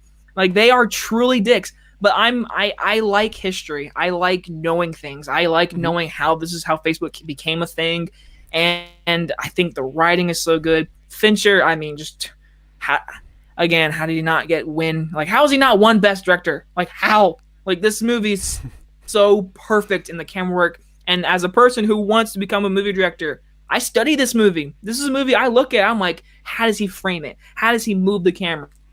How does he angle this? How does he depict certain actors' talking ability? And like, I'm pretty sure I forget if this is the movie where he sped up dialogue to get the motion of fast, quick, whatever. Yeah, it is. Yep. Social Network is a movie. I almost want to say masterpiece in filmmaking, writing, but I do agree with you, Ren. These guys are dicks. They want money, but it's history, and I like knowing history. They're horrible people, man. Horrible. Like, but you can't help All but of be them. riveted in watching every single one. Mm-hmm. Like, there's just no redeeming qualities about them. I mean, to an extent, I feel like Andrew Garfield's character kind of feels like the audience character that you kind of sympathize with, because he was kind of the one getting screwed over in this situation. But I mean, in any case, Still a dick. Yeah. Oh, no denying that. But I completely agree with Jacob, though. Aaron Sorkin's scripts, I honestly would put it up there with my favorites in film history. I love it to death. And I feel like Jacob brought up an interesting point about the snappy dialogue and how he had the characters deliver it, quicker to, what's the word I'm looking for? Compress or condense. Thank you. Yeah, compress the runtime a little bit. He did that, I think, also with Zodiac, if I remember right, which is so strange because I feel like I didn't know that. Yeah, I didn't know either. If he did, I don't know. If there were any like little pauses the actors were to make there, they probably would have easily run over 3 hours for Zodiac. So, but yeah, so there you go. The very disciplined performances there is the best thing I could say there. So, all right, Ren, here we are. All right, my number two, as I said, number one and number two flip-flop back and forth. But I went with the ranking that seems to stick around more often. And I went for number two with the film that met me at a very strange time in my life. My number two is Fight Club. This film is so good. It's so intriguing. It's a buddy comedy. It's a psychological drama, psychological thriller. Brad Pitt aside, it might be every single other person's best performance ever. You'll maybe argue American History X for Edward Norton, and I'll hear you out, but maybe this is the one for me. I love the twists and turns that come with it. I love the clues that Fincher leaves for us, like the little frames that he has of Tyler Durden before we properly meet him throughout the film. Unlike Jacob, I love the ending of this film because, especially nowadays, it's so often that we get these ambiguous endings, it's kind of easy to forget how hard it is to nail it down, because most of them, they don't nail it down, and this one did. He stands there with the girl in his hands, the music playing, it's suddenly an apocalyptic movie, and you're like, what the fuck is going on? The friendship and the disdain that is generated throughout the film between Brad Pitt and Edward Norton. Jared Leto is great in this film, guys. I think we can all agree on that. Meatloaf is great in this film. The punch in the ear that was not supposed to be Jared in the ear, Leto? and then they left it in. Yeah, Yep. he's in this movie. Angel yeah. face. Angel What face, the exactly. The human punching bag. This is, again, like Zodiac, is a film I have no issues with. It only gets better on a rewatch. It's so entertaining. Perhaps the most rewatchable Fincher movie out of them all, and it's still my number 2. I just love Fight Club, and I'm going to stop talking about it because I already broke rule number 1. Yeah, I feel like we all broke the rule. I mean, when we signed on to do this, so I mean, for sure. But Leo, here we are. What you got, my friend? So 2 through 4 are actually the ones that shuffle around for me pretty commonly, but number 2 has already been said for its incredible details, what Fincher does with the score, Zodiac for sure, and especially, even though I've seen this movie quite a few times, every time I go back, I'm still like, man, are they going to catch that killer or not? Like, I mean, it just really entrenches you in the story so deeply that you do want the mystery to be solved. But the fact that it's left open and ambiguous does really tell such a great story. And I love what he did with actual material, with the Zodiac killers and things like that. Man, it's such a great movie. One of Robert Downey Jr.'s best performances. You guys said it perfectly. Yes. Kiss, kiss, bang, bang, bringing him back into cinema before even Iron Man. Great performance by him, especially the second half when he becomes a target and it's just like a ticking time bomb of events. This movie does play on its runtime incredibly. I don't even feel like it's a near 3-hour movie a lot of the time. It takes you through incredibly, and it's just so well written. The everything is just really well done in this movie. I love Zodiac, and I have no complaints about it, and I will go back to it many, many, many more times. One of my favorite Finchers and my number 2. Same. I totally agree with everything you just said, Leo. And again, there are times where I'll be watching Zodiac and I'll feel the runtime, but then there's times where I'll just be having a really good day and I'm like, oh, this is just flying by, you know? And I got to touch on Luke's comment here. Gyllenhaal should have gotten nominated for Zodiac and Nightcrawler. I'm telling you, he doesn't really get the credit he deserves. One of the best actors of our generation. And that's not, I don't say that about a lot of people, but, all right, guys. I mean, in 2007, he might as well not get nominated because he would be competing against Daniel Day-Lewis in There Will Be Blood, so there was no chance. That is very true. That is very true. I believe Daniel Day-Lewis won that year, so, yeah. The greatest performance of all time, as far as I'm concerned. In anything.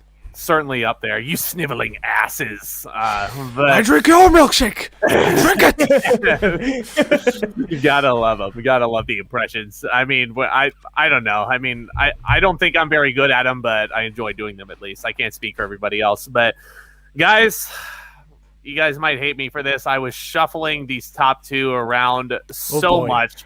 I couldn't, this was so difficult, but I had to go with my heart, really. I had to go with what I personally enjoy.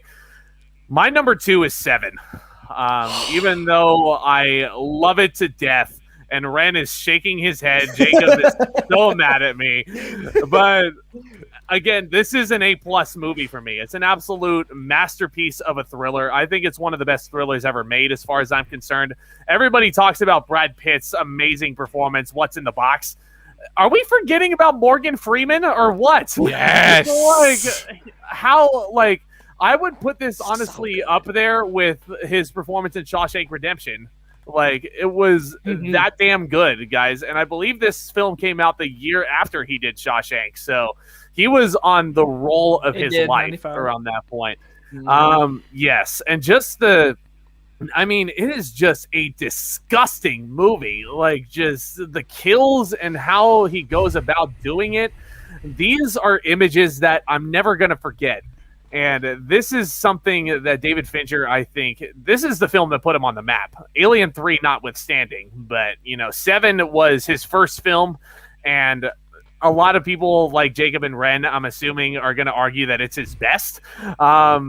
And it's a valid argument. It's number 2 for a reason. It's nowhere near the bottom of the list. It's one of my personal favorites. I mean, again, like just that final climax. I mean, the background of this stream, even just the beautiful shots, the beautiful cinematography there in 7, and just the isolation, of that final scene. Just, I mean, we all know what's in the box at this point. I don't need to go into that, but just spoilers. Like, again, yeah.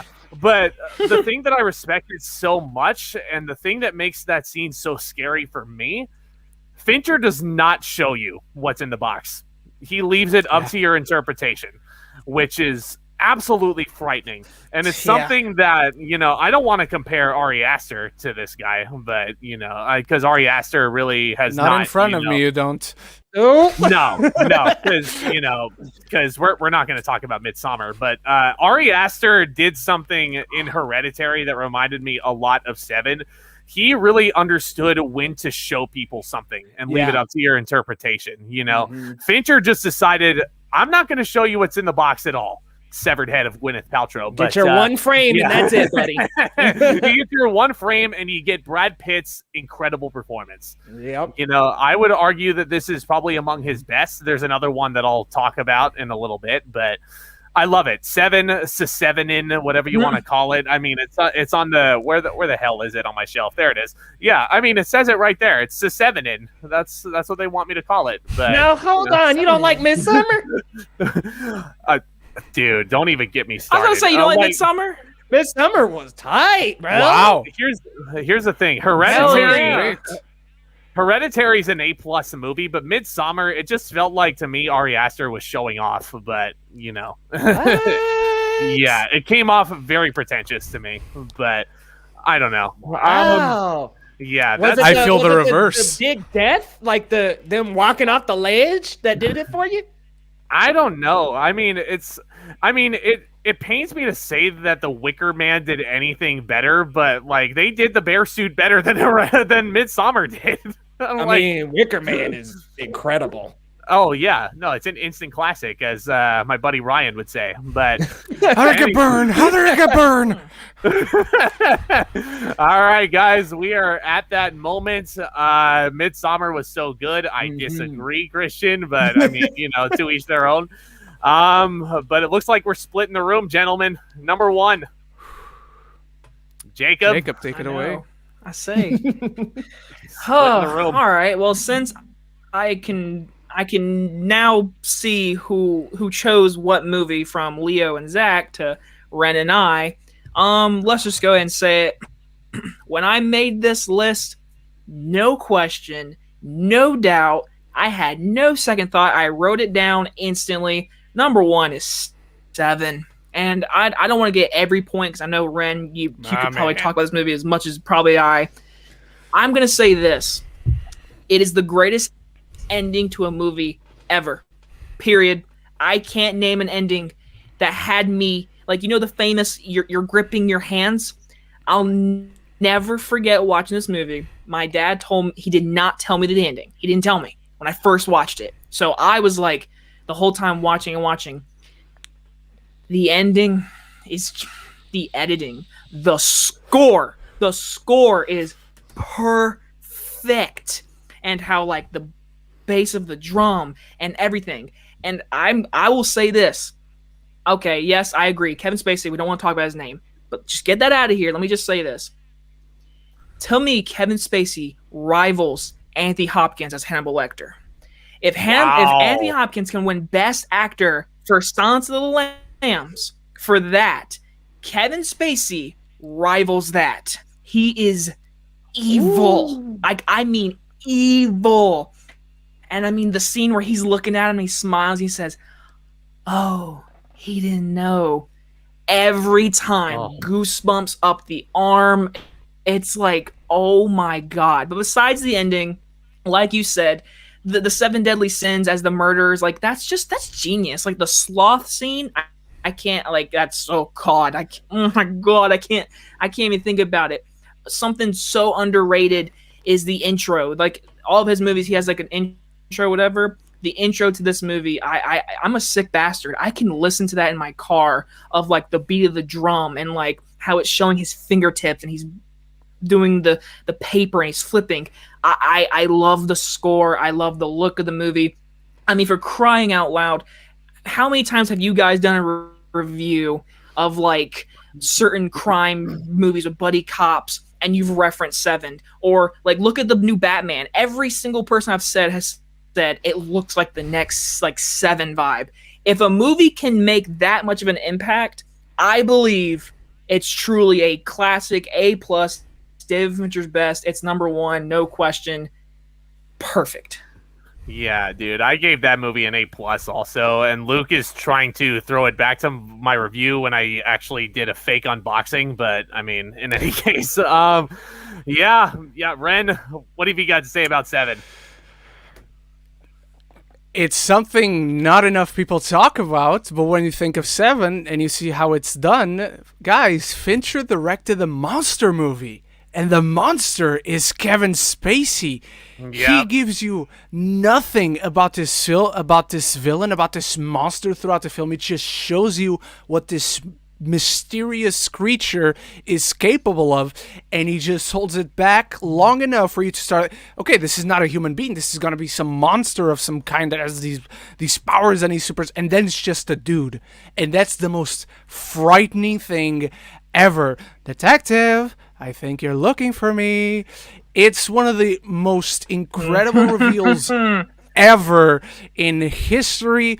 As Jacob said, the score by Howard Shore is phenomenal. I've been saving this word, Zack. This is a masterpiece of a film in every regard. How it builds throughout, it gives us great characters, it gives us a great relationship.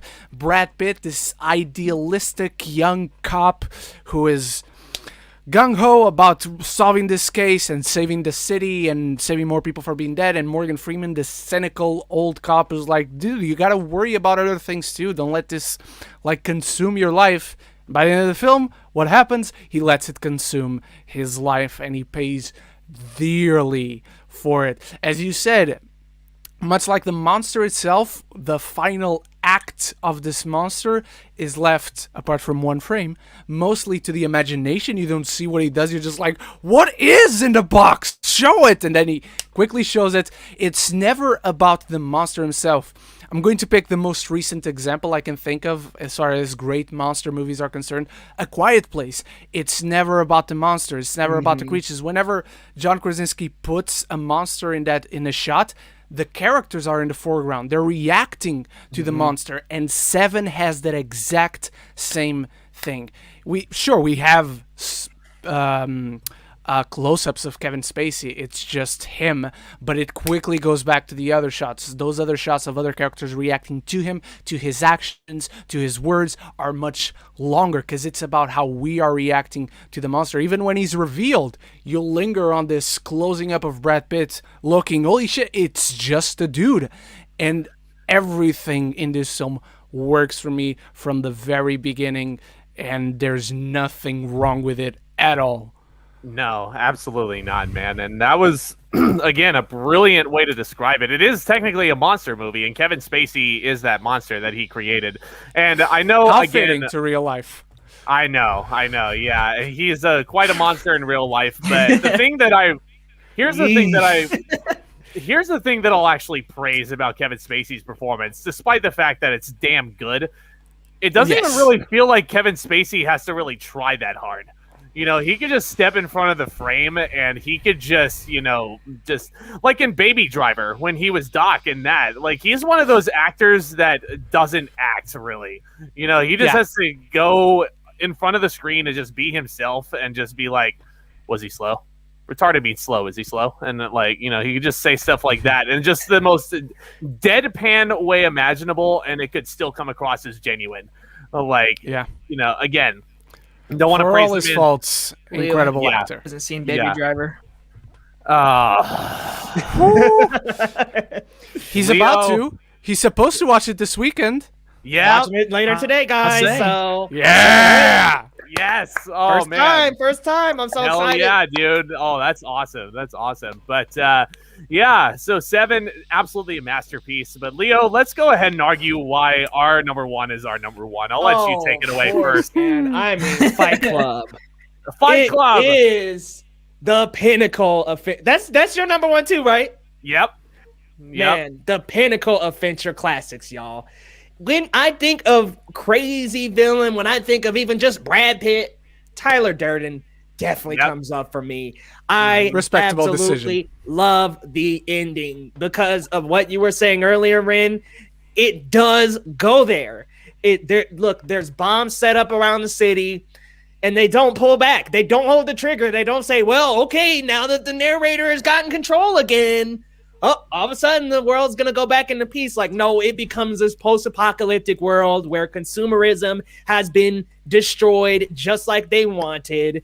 And just what it says about consumerism, masculinity, and what consumerism does is crazy to me. I mean, it's a fascinating concept to go back to over and over and over. And even after knowing the twist of Tyler Durden, him being the narrator, it's still such a fantastic movie twist as a whole.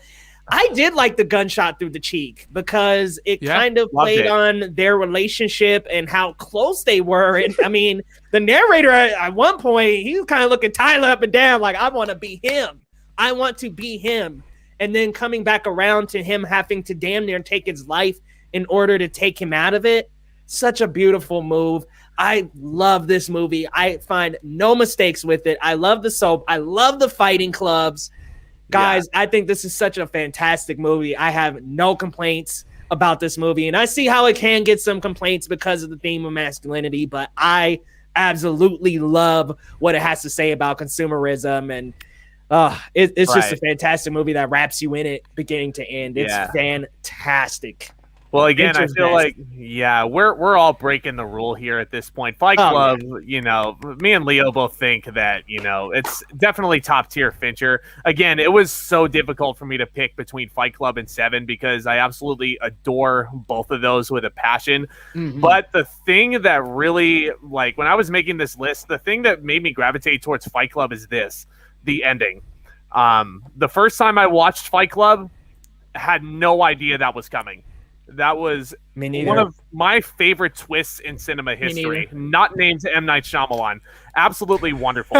The first, but by comparison, the first time I watched 7, I was definitely intrigued by who was doing all of this. But then the minute I saw Kevin Spacey enter the picture, I was like, that's the killer. That's him right there. And sure enough, it was. But I mean, despite that, both of these movies are just like aesthetically, both of them look so grimy and disgusting. It is just absolutely beautiful to look at if you want a paradox there.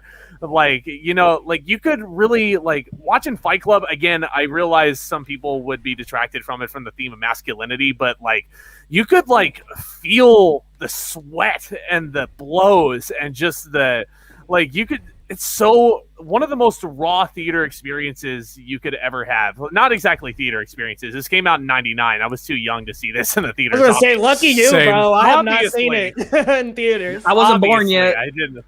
Yeah, there you go. There you go. Yeah, I have a theater near me that only plays old 6 days movies, so after. maybe one day. There you go. There you go. Yeah, I know Scott Pilgrim versus the World is being played in theaters right now for an anniversary. Not over here. But how dare they? Nowhere near me. But yeah, Brad Pitt, I would honestly argue this is one of his career best, right up there with 7, right up there with Once Upon a Time in Hollywood, which finally got him the Oscar. This, in my opinion, is Edward Norton's career best. I have had a lot to say about American History X in the past. I just don't really find a whole lot of redeeming qualities with his character in that. But here, you know, you feel like by the way, I wasn't saying his character was redeemable. I was just talking about the performance. No. Of course not. It is a Christ. No, of course not. Of course not. No, I'm saying it's a great performance, but that's why to me, like I would feel.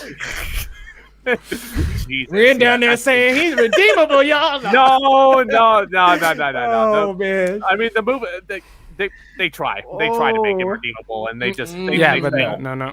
They fail. But Edward Norton is great. Helena Bonham Carter is great. Her best performance. Yeah. And Yes. this is freaking Bellatrix Lestrange we're talking about. Bellatrix. I love her in that role. Hey, come on. I mean, I know she's like over the top Jared Leto, but like Harry it's Potter in nothing, comparison to the other big franchises kind of nudges toward the bottom. But I'm sorry. Thank you, Leo. What? Oh my lord! I love it, but if we're choosing franchises, that's going to be. I'll tell you what. I'll pick Harry Potter over Lord of the Rings, but that's a conversation for another day. Same. Yep. I'm going that all the way, and I'm sure people watching the replay are going to be pissed off at me for doing that. But Not over Star Wars. no. Lord of the Rings over Star Wars. You were No, here at are the beginning, kidding me? Leo. Yeah. Jared Leto, I mean, yeah, he's in it. He's there. He's over the top as he usually is. It's not his career best by any stretch. No. I love it. It's a fantastic twist. I mean, just the fact that Brad Pitt is the embodiment of what Edward Norton's character, who's fairly ordinary, he's the embodiment of what he envisions himself to be. It's just picture perfect. And I was never would have expected that twist. And I can you tell I adore this movie, guys? I mean, I absolutely, I adore Fight Club so much, and it is also like compared to Seven. Another reason why I picked it. It is funny. Like it is like if I'm in the mood to rewatch something, I'd rather rewatch something funny over something that's going to make me sick to my stomach. You know what I mean? Seven is one of those things that I'd want to rewatch for the studying aspect of it, but if I want the pure fun, Fight Club is where it's at. And did you know Fight Club was originally not going to have the voiceover, the narrator's voiceover? Yeah. And it adds so much nuance to the film. Like, Because the book didn't have it, I think. Yeah. It just told the story from his perspective. Good book, by the way. Oh, yeah. And it's honestly some of the best in narration. This is the last thing I'll say about Fight Club. Best narration, I think, in cinema history, right up there with Ferris Bueller's Day Off, in my opinion. Yep. And I will be Hell reviewing yes. Ferris Bueller. Yes. I like Goodfellas, too. Yes. Goodfellas has good voice. Goodfellas is a good one for sure. And just a side note for the viewers, I will be reviewing Ferris Bueller's Day Off this Friday to commemorate the 35th anniversary of it. So, just a fun little look back. But gentlemen, this was such a blast to have you on. Where can we find you all? We'll just go down the line. Jacob, where can we find you? Well, with this being my first live stream, I haven't practiced this. I should have practiced. You can find me on Twitter at Jacob_Hubby99. I tweet a lot, apparently. And on YouTube, Jacob Hubbard. I do new movie reviews, and I see everything new, and I don't screeners because I'm not cool enough. Ren, I'm sorry, and Leo, and I'm on YouTube, Jacob Hubbard. I review new movies, and I'm gonna be reviewing old movies. I'm actually planning on reviewing before what's his next movie, the Moonlight Dead. I'm all Scorsese's movies. That's my next director, so he's got a lot. Sweet. So that's the plan. But I'll be here all summer reviewing all new movies, and I appreciate being on my first. I want to come back to all three of you guys' channels and have fun with movies. Absolutely, man. Yeah, this will not be the last time you see Jacob on the channel, I'm sure. Ren, my friend, where can we find you? You can find me on Twitter and YouTube at Ren Geekness, on Instagram at RenVieira93. More of a personal account, but I always let you know what I'm watching, when I'm watching. I got In the Heights review coming this Tuesday. Woo! I might be watching a certain Marvel show that's supposed to come out this week, and I'll have a review for it when Embargo drops on Tuesday too, so stay tuned to that. And I just started a fan casting series of videos on my channel, so if you want to see that one, it's up right there right now, and you can vote in the comments on what you want to see me fan cast next. Awesome, man. I'm looking forward to checking that out. And Leo, last but not least, where can we find you? Too. What's up, guys? Really good stream. Zach, thank you so much for having me on the stream. Like, seriously, it's been an honor collaborating with my good buddy Ren and collaborating with Jacob for the first time, dude. Awesome seeing you on a stream. Thanks for having me, Zach. But guys, come on over to youtube.com/geeklygoods. I do reactions, reviews, Sometimes I do some rankings, but mostly news and live streams as well. Guys, I will be having some reactions for watching some movies for the first time coming up. I got a few that I'll be cranking out today and getting up this week. One being Baby Driver, another being Promare. I am so excited to watch both of those for the first time. And come on over to the channel. And then on Twitter, you can find me at Leo Rydel. Instagram at leo.rydel. I wish Leo Rydel wasn't taken, but it was. But guys, come on over. I also do reviews on new movies. I do reactions to trailers. So typically I have a video up maybe even every single day, depending on the week. But guys, come on over. I'm so excited. I too will be talking about a specific Marvel project coming up this week. I'm sure you guys know what it is. No, it's not MODOK, so you can already narrow it down with that. Guys, come on over and hit subscribe to every other creator on here because they are fantastic in their work. Thank you so much. Yeah, thank you all so much for joining me today. And last reminder, everybody in the chat, everybody on the replay, click that big red subscribe Benjamin button down there. It is, you would love to do it. It's absolutely free. It doesn't cost you guys anything. Hit that thumbs up. Also, if you enjoyed the hot takes, if you enjoyed the arguments, the discussions, guys, I'm looking forward to collaborating with you again down the line. This will not be the last time. As far as I go, like I said, I'll be reviewing Ferris Bueller's Day Off this Friday. I still need to review the Conjuring 3, so look out for that. I'm a little bit behind. I had some some day job stuff to do. Definitely looking forward to In the Heights this weekend as a musical guy. I love Lin-Manuel Miranda, so I will be doing that. And I'll be continuing my Shyamalan series of reviews in the build up to all the when they come out. Next one up is Signs, I believe. I just did Sixth Sense and Unbreakable, so that makes sense. But anyway, yeah. So guys, thank you all for joining the streams. Everybody who watched through the whole replay, thank you all so much. Commence that back talk. See you guys in the next one.